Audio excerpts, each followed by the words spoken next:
Who's the best space dog? Oh, где моя хорошая, хорошенькая моя, ты просто космическая. Eh? Who's the best hairy cosmonaut? It is indeed a lovely sunset, and it reminds me of the skies of Peru. I didn't? I never told you about the wonderful Sky City? Well, it was an extraordinary place, but one filled with dangers. Well, it might have been simple for you to cross it, but you were in a space capsule. I had to rely on my own 2 feet, my noshki. Feet which, I might add, had just crossed the interior, beaten the villain Toll, and helped inspire the Myank to a workers' revolution. Oh, that's all very easy for you to say, but your idea of civilized behavior is licking your own bottom in public. No. My adventures above the clouds were filled with untold dangers, death-defying escapes, and some really quite extraordinarily large bielaribica. And it happened like this.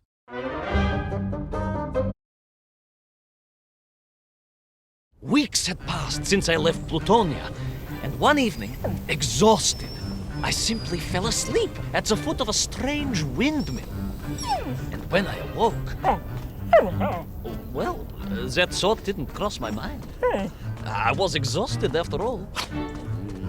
This is beside the point, my nosy canine friend.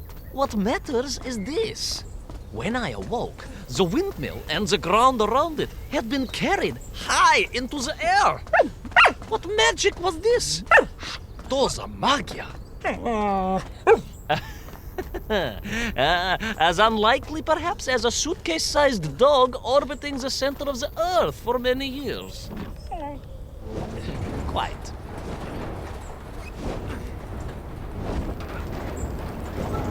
Quick as a flash, Kakmonia, my training leapt into play, and I began to paddle the strange contraption through the clouds in search of answers. It is entirely possible that a miller who owns a windmill capable of levitating high into the air may also own a flying machine. Oh, now you're just being silly. May I continue my recounting of how I sailed over the sky gardens towards the mystical city of Peru? Oh, I must, my moj ušati drug. I must.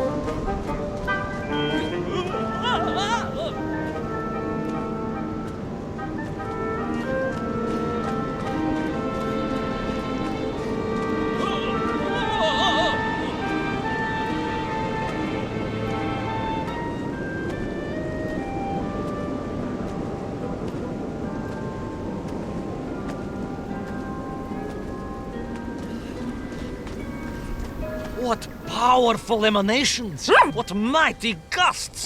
What an epic squall! They reminded me of Cousin Pavel, yes! But whereas his rearward zephyrs could curdle milk and tarnish the teaspoons, these magical wafts only serve to carry me aloft and onwards.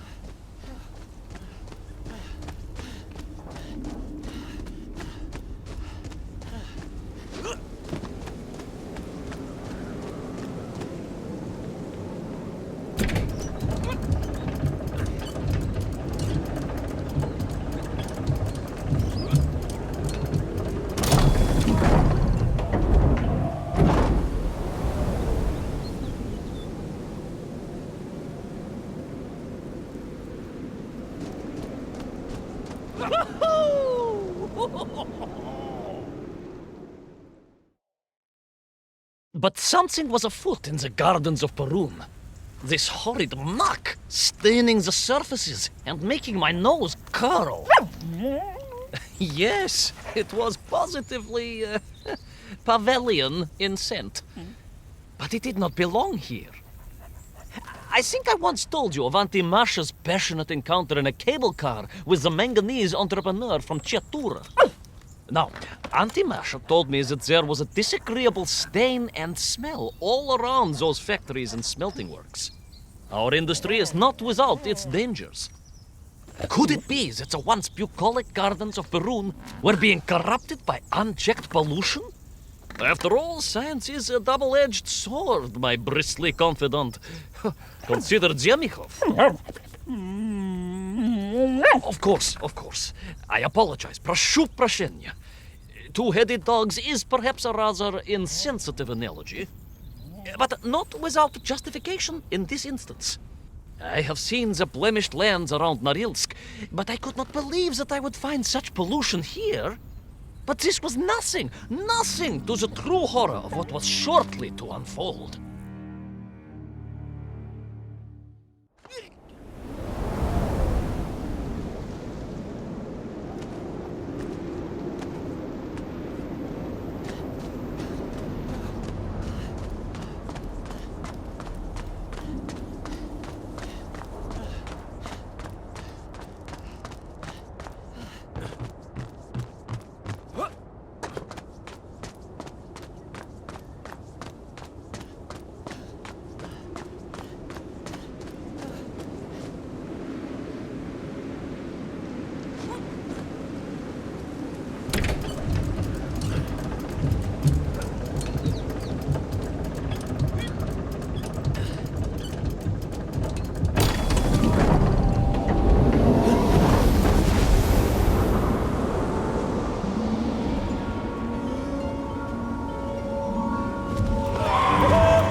That terrible, straszная machina, spewing its poison into the air, had created a monstrous thing. A being. A malignant spoiler of the noble and pure. And it had taken on the form of its prey. Well, of course. No, конечно, I was the prey. The citizens of Perun had clearly long since fled the evilly sentient smog. But I inadvertently wandered into its lair. Oh, I know. Misfortune seemed to dog me. Oh, sorry, I do apologize. To follow my every footstep. But no time to ponder, no time to bemoan the hand that fate had dealt me. No, all that was on my mind was escape, конечно.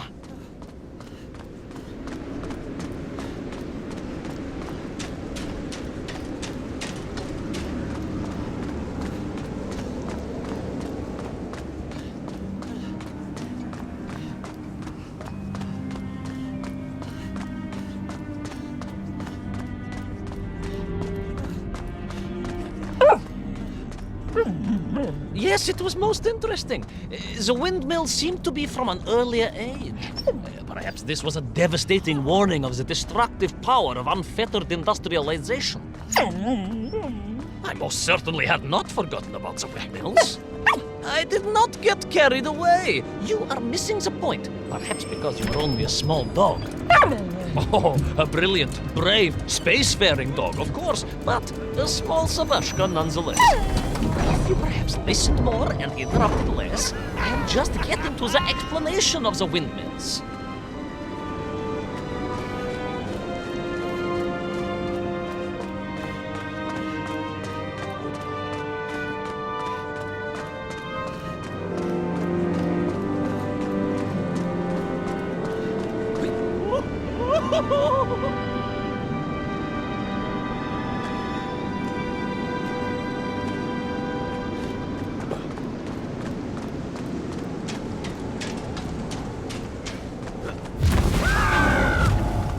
My stinky nemesis was back.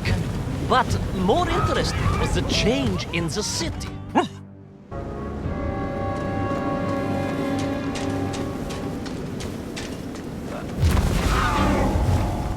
My stinky nemesis was back.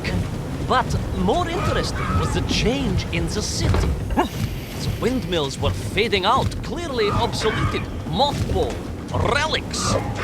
Instead, a sense of an obsession with power was apparent. Vast engines, terrible machines, ever hungry and reliant on the rapid consumption of fuel, the production of toxic fumes and choking gases. Pride, my pushisti compadre, pride, ambitia, ambition, the dark side of science. Zemechov's had too many. Don't be ridiculous, dog. Only a durak with the intellectual capacity of a ringworm would think windmills are in any way harmful.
Of course, you never had much of a chance to travel.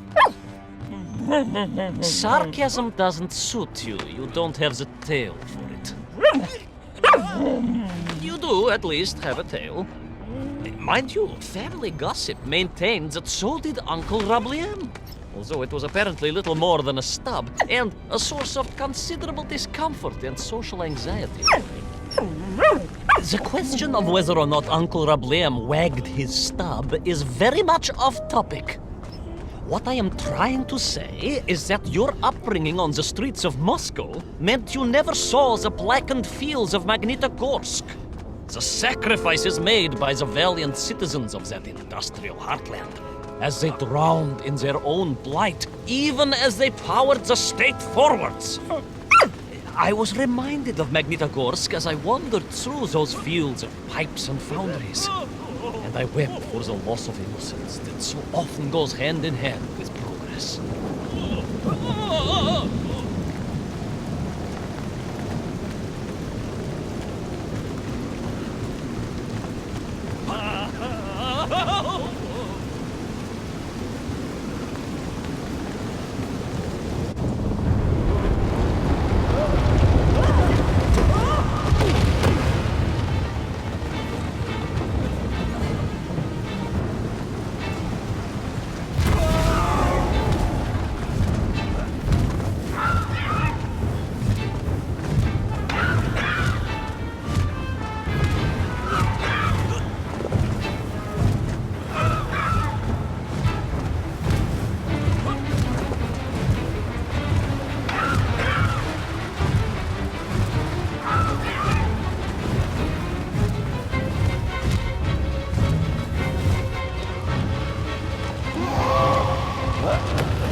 Indeed!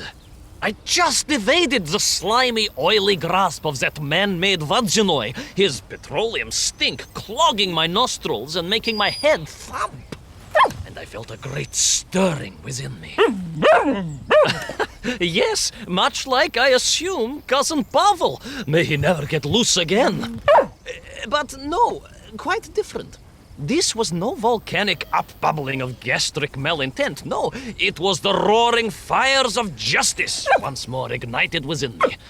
I felt a swell of patriotic fervor and knew the hand of destiny had fallen on me once more. Yes, what a hand it was!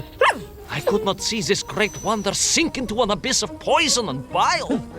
The Perunians may have been forced to abandon their city, but I had saved the world once before and was ready to answer the call again.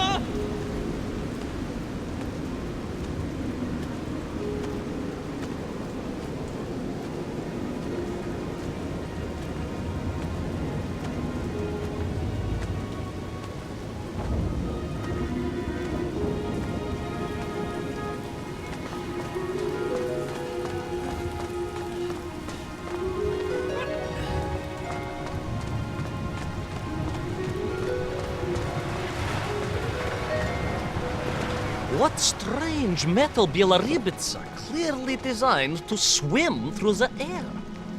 I was amazed. And there was more.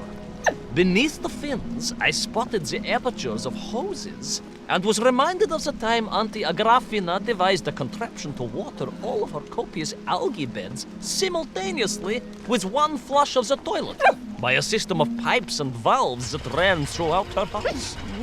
Можно так сказать, in a manner of speaking, yes. Her algae were most irrigated, although her neighbor Victor was washing his trousers in the sink at the time and was bruised quite severely about the face and body. But these were no ordinary flying metal fish. They were designed to expel air, fresh air, and push back the polluted clouds.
There is, of course, a fine tradition of looking to nature to solve problems of a scientific or military persuasion. Yes, as you well know, my nephew Sergei... Yes, the very same. Poor lad with his dermatological eruptions. Well, Sergei was stationed recently at Kazachya Bucht, where dolphins were being trained as brilliant aquatic agents of socialism. Why not then be inspired by marine life? Why, there is a fish, I have heard, that can shoot jets of water from beneath the surface to knock its prey off little tiny twigs and into its mouth. If you were to tell the average mushroom sheriff that a dog would orbit the Earth, I suspect you would receive a similarly sneering response. That is because you are a small, hairy hound of uncertain parentage. I, on the other hand, am a cosmonaut. was a product of many months of training, and I realized the answer to pollution was here all along. The Baronians, tragically, had simply never had time to finish their fleet. If only I could find a working flying fish. If only. If only.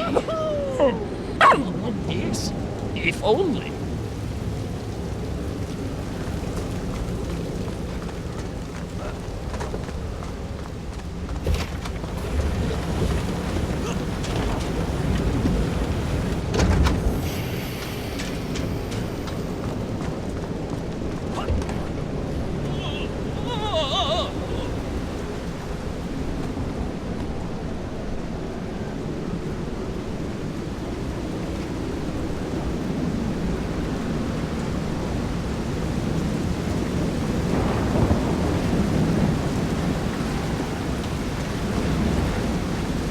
It made perfect sense, of course.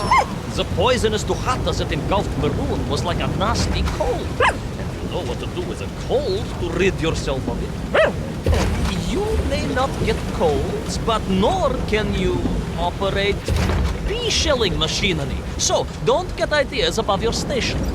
We humans, on the other hand, may produce up to 16 million perfectly unshelled bees in an average shift. But we are martyrs to our sinuses. But to clear them, aha! These are remedies we Russians have been perfecting over the long centuries of harsh winters. Onions. A quick snifter of onion oil will clear your head faster than a Bragviev can clear a hypothetical minefield. Yes, if I could find a functional fish, I would become that onion.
I could feel it. Yes, the working fish, the ribka. I could feel I was at the heart of Perun, and my noxious pursuer had renewed its chase with a terrible vigor.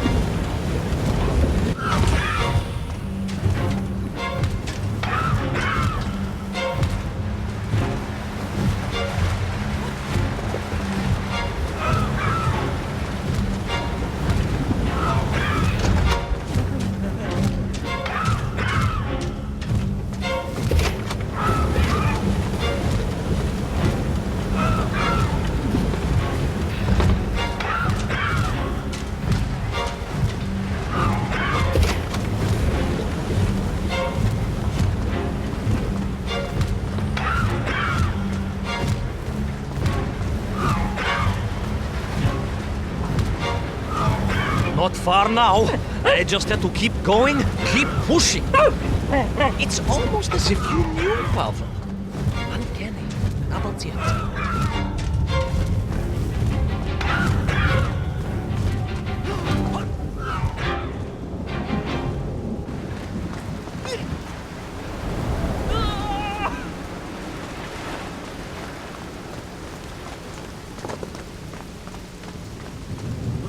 There she was, a beautiful sight, her scales shimmering in the sunlight, her fins poised for action, her onion cannons primed for a great aerial conflict unseen in the annals of human endeavor. And you are just jealous it was a bigger flying machine than yours. No, Phileas Powell, it was time for science to fight back. Yes, my hairy compatriot, Paechale, onwards to victory!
was a miracle.